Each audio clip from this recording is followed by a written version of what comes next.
Friends, welcome to my channel. आज बनैबा खोसड़ा सागर तैयारी स्वादिष्ट पकोड़ी।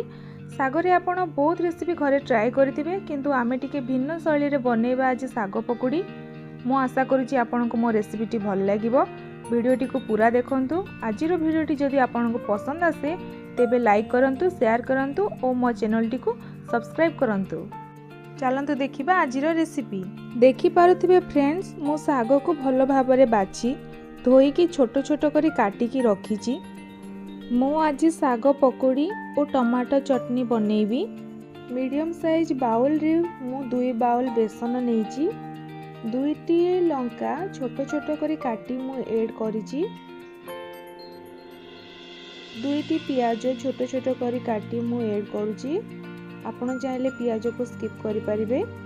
काटिकी रखिथिबा साग को मु एबे ऐड करिबी। पकोड़ी रे पियाजटी भल टेस्ट आनी थाए, किंतु आपण जदि पियाज रसुण खाउ नथिबे ताले पियाजटी को स्किप करि परिबे।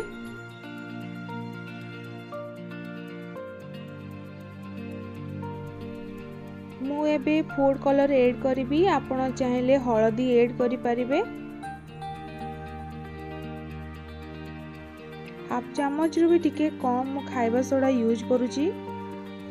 एबे आमे पानी ऐड करिबा। अल्प अल्प पानी पके मु आको गोलेबी। आपण एका थरके पानी पके गोलेबेनी, अल्प अल्प पानी पके गोलेले ही ठीक, काहेकि ना सागरु पानी बाहरी थाए। तो मु सेति पे अल्प अल्प पानी पके ही आको गोलौची।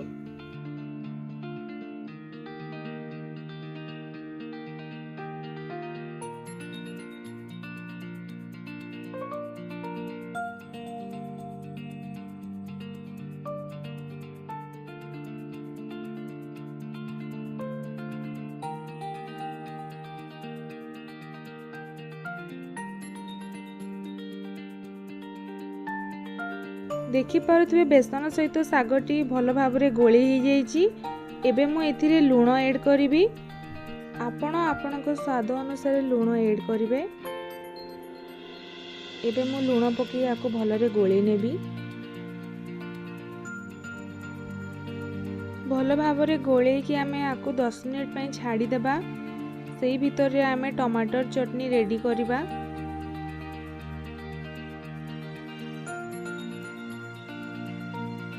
मु चटनी पाई 3टी टमाटो काटिकी नेइची।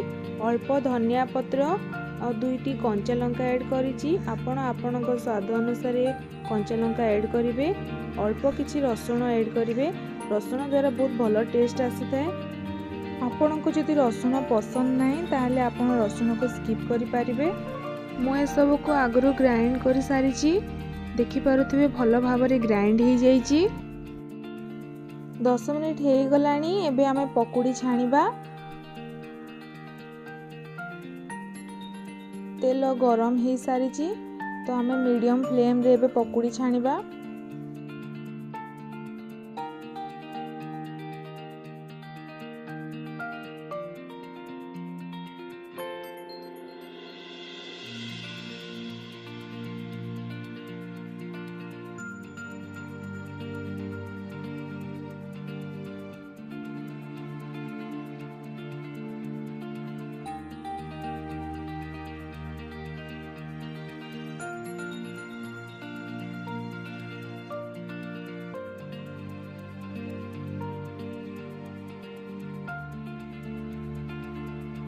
आम साग पकोड़ी रेडी हो गलानी।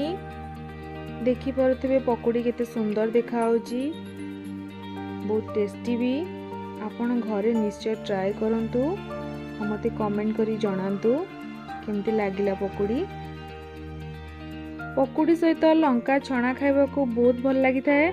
तो मु कंचा लंका 5टी नेइची। ताकू मु मझिरे अल्प काटी देइची। लंका को काटिकी नेबे, नहले गोटा लंका तेल रे पड़ले सेटा फुटिबो। तो मु से लंका को छणा रे रखी घोड़े घोड़े ताकू एबे छाणीबी।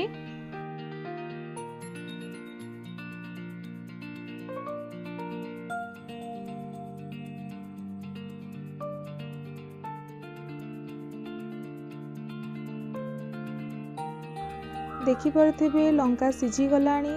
आको हम बाहर करि नबा और सेतिरे अल्प लूण गोळेई देबा।